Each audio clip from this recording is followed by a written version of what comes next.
symptom. Most of the time, the big emotion that we have in our life are not the main reason why we have symptoms. And the reason is we take care of our big emotions.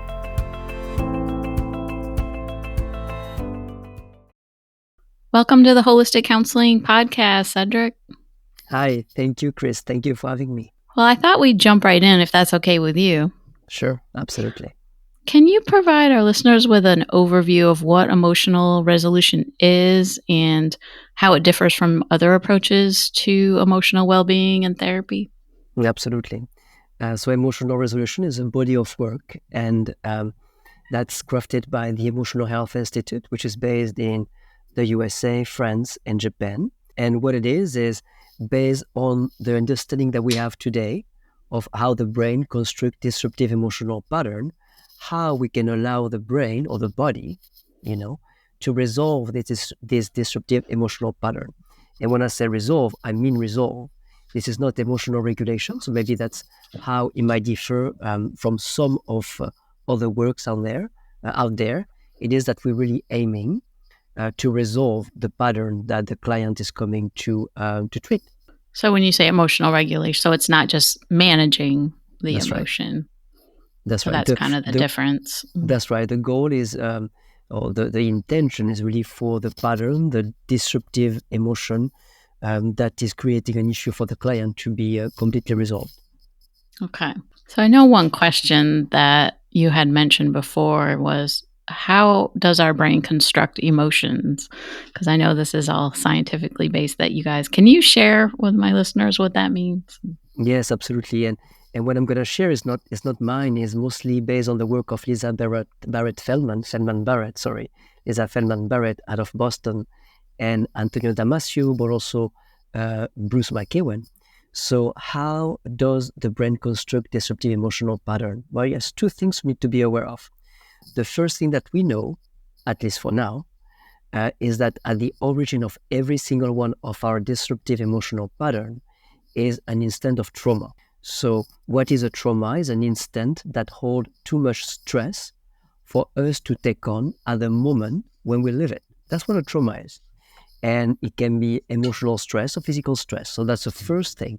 At the origin of every single one of our pattern, disruptive emotional pattern, is an instant of trauma.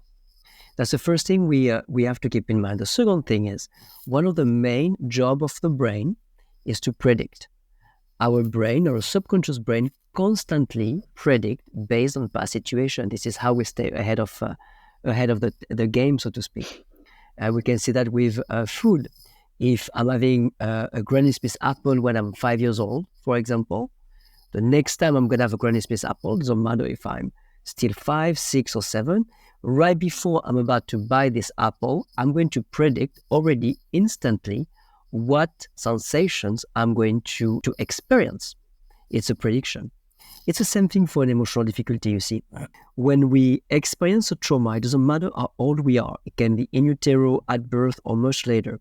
When we experience a trauma, there is a natural mechanism happening. If the prefrontal cortex is already formed, is that there is an instant of dissociation. When the stress is too high, there is dissociation, so we do not suffer too much during this instant of trauma. That's normal. That's a defense mechanism. Now, one of the main job of the cognitive, the prefrontal cortex, is to filter information. What you and I were aware of right now is about 2,000 bits of information per second. That's what we're aware of, 2,000 bits of information per second. And our cognitive brain processes this 2,000 bits of information at a speed of about 100 to 150 miles per hour. Wow. Simultaneously, your subconscious brain, my subconscious brain, all our subconscious brain have the potential to grab about 400 billion bits of information per second. 400 billion from the subconscious. And the subconscious processes this information at a speed of about 150,000 miles per hour. When the conscious and the subconscious, we could say, are congruent or in sync, then there is no problem. We just deal with what the conscious is grasping, what we're aware of. Now, during an instant of trauma, the cognitive, the conscious, we could say, shut down, as I say, so we don't suffer too much. Now, it's a bit as if the subconscious is taking over. Now you have this huge vortex gathering tons and tons of information, 400 billion bits of information per second at a speed of 150,000 miles. And what are this information? This information are purely sensorial. Your subconscious mind is going to gather what you smell, what you taste, the temperature of the room, what you hear, everything that is available through the five senses. And the subconscious mind is also going to record the physical sensation that you're feeling in your body during this very instant. But all this information, all this data is non-linear, meaning that it's like a huge vortex open and all this data is rushing in. And then when the conscious mind come back in the story, so to speak, the gate, the vortex is closed. Now, how do we know that we feel an emotion? We know that we feel anxious or angry or afraid because we're feeling sensations in our body. These physical sensations, it's called interoception. If we're connected to our body, right? Because I think a lot of clients I see are dissociated too from their bodies. Absolutely, you're right. That definitely happens. However, if somebody experiences an emotion, even if they don't realize that they feel sensations, there's a sensation. That's right. That's why they feel an emotion. Yeah. If not, even depression, people who are depressed and feel low and numb, this numbness actually is a lack of sensation. But it is also sensorial. It's all sensorial. It's all linked to interoception. Interoception is managed by a part of the brain called the insular cortex. The insular cortex allows us to know what we feel.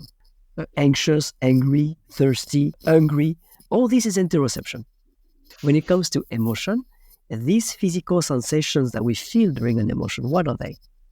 Well, those physical sensations are a prediction from the brain. We could say an outdated prediction from the brain.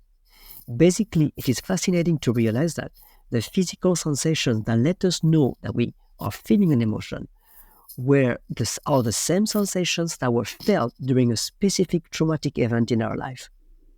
The physical sensation that let us know that we're feeling an emotion are the physical sensation that your body or my body is predicting that we are about to experience based on a past trauma. And why is that? It is because in our current situation, in our current life today, there is something in our greater environment that remind our brains, remind our body of an element that was present during a past trauma. And when the body is exposed to the stimulus, that we know what the stimulus is or not, it's irrelevant. When the body is exposed to the stimulus, it is going to automatically predict what physical sensations we're about to feel and generate them. That's interoception. So why is interoception important? Interoception is important because it is in large part the solution for us to resolve our emotional difficulties. And the process is quite simple. You see, every time we're feeling an emotional difficulty, we have the tendency as human beings to control. We shut down what we feel. We control what we feel. We try to control the environment when we feel this emotion. Constantly. Now that's the problem, you see. Every time we try to control our emotion or our environment as we feel an emotion, we do not let the prediction plays out until the end. The sensorial prediction plays out until the end. What we found at the Emotional Health Institute, and we're not the only one, of course, is that when we let the body play out the physical prediction, the interoceptive prediction until the end, without any type of control from the therapist, from the client, or on the environment, at the end of the prediction, the brain is expecting to be hit with some kind of danger. Now, when we do EmRes, emotional resolution, in a session, or if the client learn to do EmRes on themselves by themselves, at the end of the prediction, nothing is happening. We are safe and sound. From that very second, the prediction is updated. What does that mean? That means that when we go through the whole prediction that never lasts longer than 90 seconds, by the way. A prediction takes between 2 and 90 seconds, never more. When we can let the prediction plays out in the body without any type of control, which is easier said than done. At the end of the prediction, the emotion, the prediction is updated instantly and permanently. And that's what we do with emotional resolution. That's interesting. You said 90 seconds. I did hear that from another guest that's what our brain will do if we don't attach a story to things too, right? If Correct. we let it play out, because that's the problem is we'll just be like, oh my God, this happened before. And then we get caught up with anxious thoughts and, one anxious thought leads to another. And before we know it, we're spiraling. What you say here is very important, Chris, because you're right. It is 90 seconds per prediction, but human beings are very complex machine. Very complex. I feel an emotion. And then right away, I feel another emotion. Let's say I feel anger. And then right away, in a split of a second, I'm going to feel guilt and then shame and then resentment. So one of the key of EmRes is to isolate every single one of these emotions and resolve them one after another. That's why I refer EmRes as a body of work, because we put together a body of work that are allowed to do that. The brain, emotion comes to the brain at a speed of 150,000 miles per hour. That means that within 5 seconds, you can have 5 even more emotion happening. We don't see that as human being. We make it like one label, so to speak. But in the brain, it is often several emotions starting one after another, kicking, firing up one after another. So the key is to be able to isolate an emotion, resolve it, isolate it, resolve it. That's why it doesn't resolve as well, because they come so quickly one after another that it's difficult for a prediction to play out until the end. So 90 seconds for it to play out, but then there's multiple emotions there. So what happens when someone is in emotional resolution session? So it sounds like, is this like a body-based kind of treatment or method? Yeah, absolutely. It's we could say it's body-based because we mostly work with physical sensations. We mostly work with interoception. Of course, we're going to ask questions to the client to specifically retrigger in a very respectful and gentle way the emotions that the client wants to resolve. So how it works during a session, often we start the session with a specific situation, current situation, that hold the emotion that the client wants to resolve. I say current because we never take a trauma. We're never going to take a traumatic event to work in an emotional resolution session. And there's many reasons in that. But one of the reasons is you cannot heal trauma. It sounds good.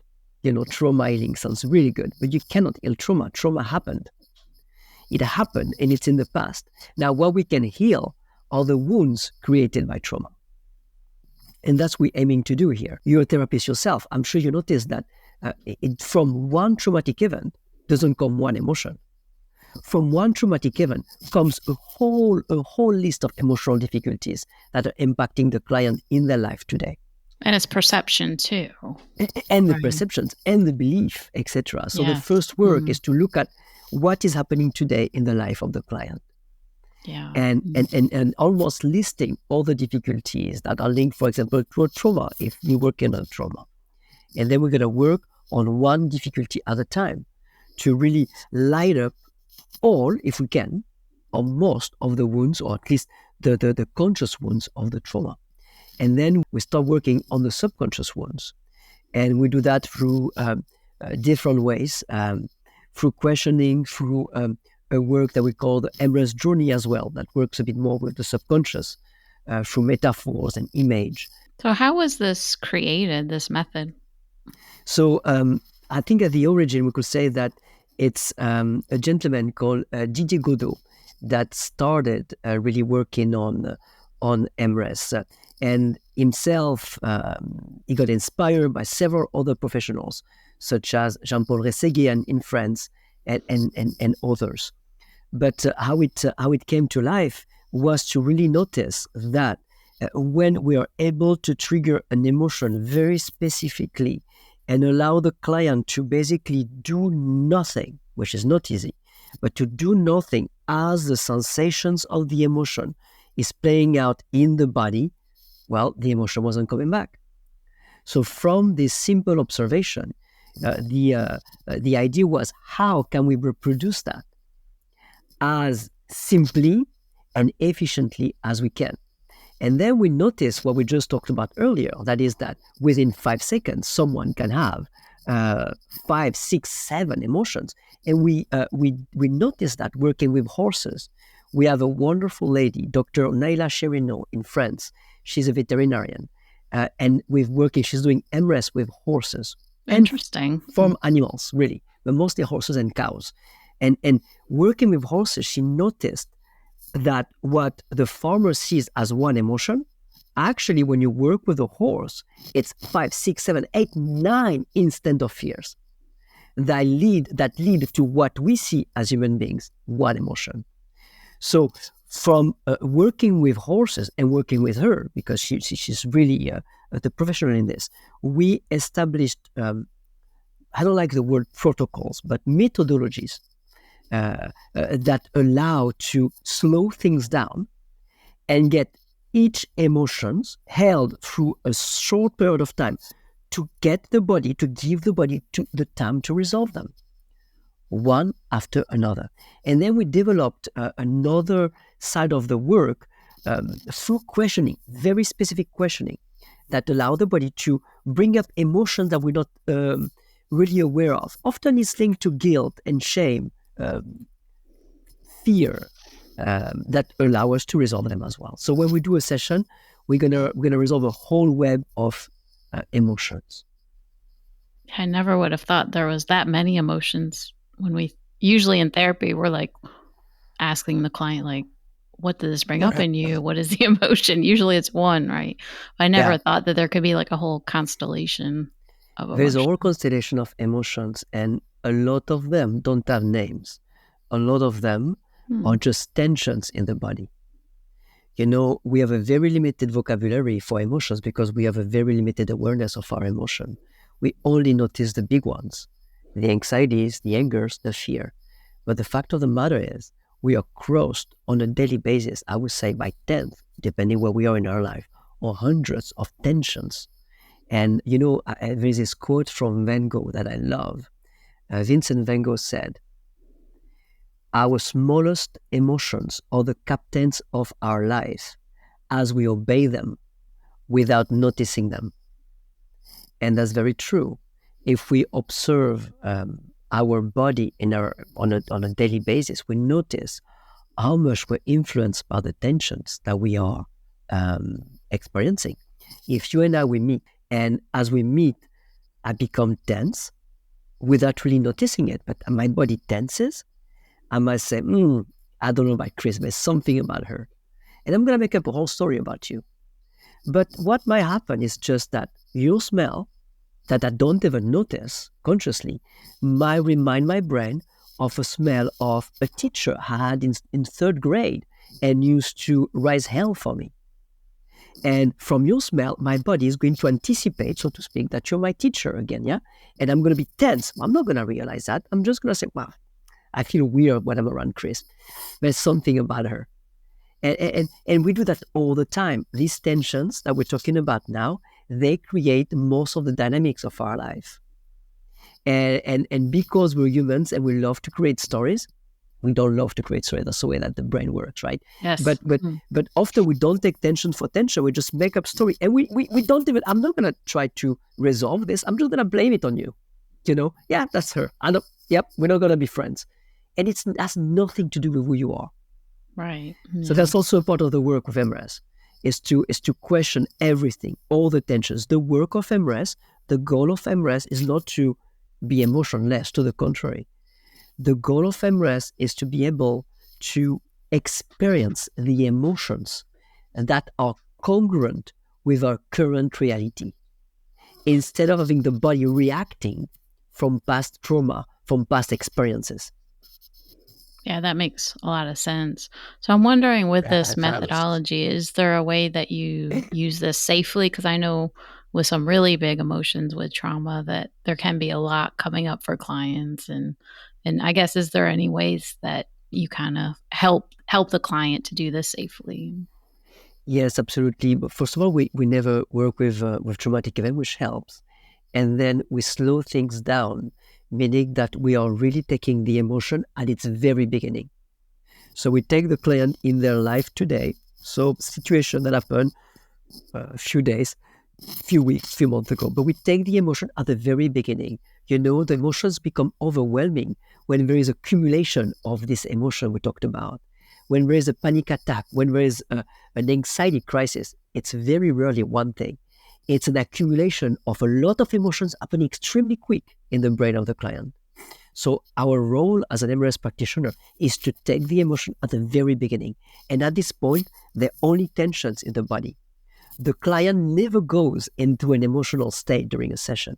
They only stay in a sensorial tension state that we stop, so to speak. We're not going to stop it. To the contrary, we're going to let it change, but we're going to stop the cognitive of the client to not go into any kind of memory, not go into any kind of story, and to be like, boom, to be there with the body and to let the body process this emotion for the first time. I often tell my client, you're going to be intimate with your emotion for the first time. We are never intimate with our emotion. We always go to the cognitive. And because we go to the cognitive, it increases the emotion. And then it's too much. Yeah, and I know a lot of times people avoid the difficult emotions too. So I can see how this makes a lot of sense, this method too, because I know clients I see, it's just, they just pack them away, right? Oh, I feel that emotion. Okay, I'm going to put it away. Yeah, Right. absolutely. Because it's scary and it's It's scary, uncomfortable. of course. Yeah. It's uncomfortable. So it's I often refer as EmRes as the ultimate hero journey, right? Mm. It's you have to get inside the emotion. You have to take the time to go into the belly of the emotion. It's from the belly of the emotion that you can slay the dragon. You cannot run away Oh, I from the like dragon. that. The slay the dragon. Yeah, Yeah. you have to go in the mouth of the dragon, down to the Mm. belly, and from inside, and then you slay it, and it becomes compost. You know. Oh, yeah. It's quite a visual.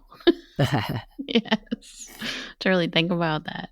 Because, yeah, I talk to clients a lot about being able to face these fears and emotions that come up. And because I know that that seems to be one of the biggest struggles is, well, number one, accepting you have emotions, right? Because I don't Yeah. want this.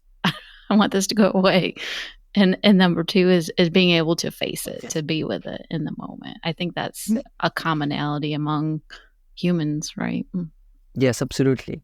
Um, Often I refer, I use the word emotion, of course, but I often refer to them as tensions to really Tensions. already put in the mind of the client that, yes, it's emotional when you go into the emotion, but at the end of the day, it's only tension in the body.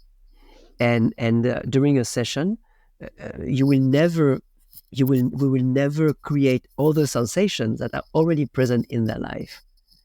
So it's yes, often refer as tension. So people are less cautious and less Yeah, that afraid. I would think that would be less triggering too if you just call it attention. Yeah, that's right. That's, Hmm. So is this scientifically based, this method? yes, I mean the whole method is really based on the work of Lisa Feldman Barrett, Antonio Damasio, Nina Bull was one of the first pioneer in somatic therapy. So it's really based on neuroscience. We took a completely neuroscientific perspective and understanding to craft EmRes. And we're having two studies. We have more down the line, but we have two studies about to come out within the next couple of years. That clinical studies that should really bring some light into what's happening and how it's happening. Yeah, that's fascinating to think about. I love all the neuroscience, and there's so much about the brain that we don't understand. So the more I think we can look into these methodologies, I think there's more healing that can be had. Absolutely, and there is what we can understand, and there is what we will never be able to understand, and still the resolution can happen. I know I asked you earlier about migraine because I had a migraine today. So you said that this can be also used for physical issues, not just emotional. Yes, absolutely. We developed a work called EmRes Applied to the Body. It was mostly crafted by Dr. Jacques Fumex, who is a gastroenterologist in France. And we crafted a work called EmRes Journey that allows to work with physical symptoms, migraines, eczema, growth, stomach ulcers, I mean, you name it. And we enter through the symptoms. And as you know, often symptoms, recurrent symptoms, have an emotional base. So we enter through the symptoms, so to speak, and through the symptoms, we are going to, how can I say that? Meet and resolve unconscious fears. It's a bit as if you enter through the tree and you're going down the roots. I often refer to EmRes as well as entering the mycelium of the emotion. So we're going to enter through the symptom and get in and discover all this web of subconscious fears, subconscious trauma that are in us, creating these symptoms and resolve them one after another. So there can be multiple emotions there, like you said, the constellation. And yes, in order for us, what we found is that one thing is, at least on our level, for what we observe, is sure that in order for us to have symptoms, there's always several emotional difficulties that create the symptoms. Always. I never found, and I've been doing that for a long time now, I never found somebody who came to see me for a physical symptom related to one specific emotion. It is wow. always a web of emotion. Most of them are not conscious. Often, the emotion that we link to the symptoms is not really related to the symptom. Most of the time, the big emotion that we have in our life are not the main reason why we have symptoms. And the reason is we take care of our big emotions one way or another. If I have anxiety or anger, or I take care of it one way or another, with booze, with marijuana, with meditation, with yoga, with porn, you name it. But we regulate it one way or another most of the time, even on unhealthy ways. And now the emotions, the subconscious emotions, the tensions that we referred to earlier, we barely feel them. So we don't do anything. They are very much active. And then they can be activated by anything. I mean, a painting on the wall, an old family picture in the living room, the smell of the clothes. I mean, you never know what it is. So it could be just something neutral, but it's associated with something else. That's right. That's right. Absolutely. Absolutely. So you said resolution. So when somebody gets this emotional resolution, so it's not something that's just temporary. No. The idea is to, if we follow our logic, and what we've been saying for years now is that once a prediction is resolved, once a prediction is updated, it's updated forever until proven wrong. This is how we learn in life, right? We're learning in life from being a little kid to now, to adults, or until we die, really. We learn by updating predictions. Once a prediction is updated, it's updated. Once you learn how to ride a bicycle, you can stop riding for 10 years. You will know how to ride a bicycle. The prediction will be there. Now, it's the same thing with emotion. Once we update the prediction, it's an outdated prediction. It's an obsolete prediction. It doesn't serve the body anymore. We just didn't give it a chance to play out until the end. We see that in nature all the time. You know, we always talk about the impala being chased by the lion, and then when the impala is back to a safe place, the impala shakes and doesn't hold on to trauma. Yeah, because during this moment of shaking or tension releasing, well, the body is going through a natural cycle. We don't do that as human beings because we learn to control so much, or because our parents or educators controlled us so much. Or we try to control. That's right. But many things are out of our control. Yeah. Absolutely. People struggle with that, don't they? Can you share some success stories you've seen with EmRes? Yes, of course. Uh, about anxiety, for example, people coming to see us for anxiety, debilitating anxiety, the anxiety being resolved. People coming to see us with a lack of self-confidence or not being good enough. We have a lot of those, not feeling good enough. There is a belief, but it's also an emotion that can be resolved. People with eczema, psoriasis from neck down, that can be resolved. PTSD, people who have been carrying PTSD for years since childhood. Again, PTSD is not one emotion, it's several emotions. So we have to work for several sessions, of course. But yes, having the weight of PTSD being lifted, etc. Or performance anxieties. For men, for example, it can be performance anxiety, or for competition, people who are practicing sport in high level and are very, very good when they train, but when it's time to compete, losing all their ability or a lot of their ability. That's definitely something we can resolve as well. Wow, that Plus sounds any really kind of fear. hopeful too. Yeah, I'm sure for listeners too to know that there is some other modalities like this out there. Absolutely, and you can go on the site, and there's a lot of testimonials, and there's a book out there with success stories, etc. So, what is the training involved if any listeners would like to get trained in this and use this as part of their therapy? Absolutely. So it's a certification process, and the certification is 3 days of training live.